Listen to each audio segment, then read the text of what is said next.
หนีบขา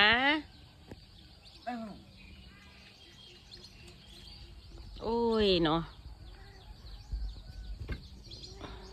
มันเป็นยังไงดูนี่ฮะ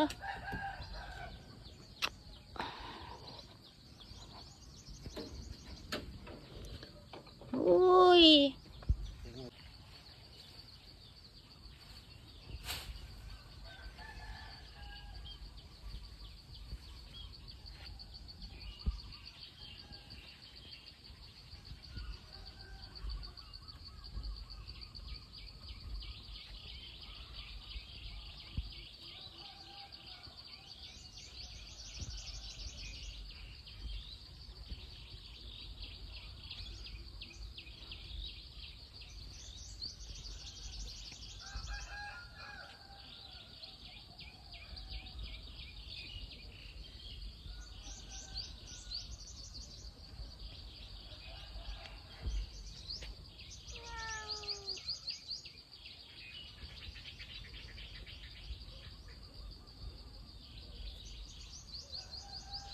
เป็นยังไงชอบขึ้นหลังคารถ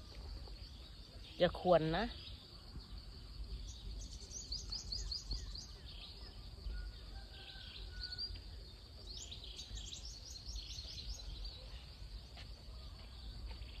ทำไมชอบอยู่บนอย่างนั้นนะวาสนานะเอ้ยนะเอ้ย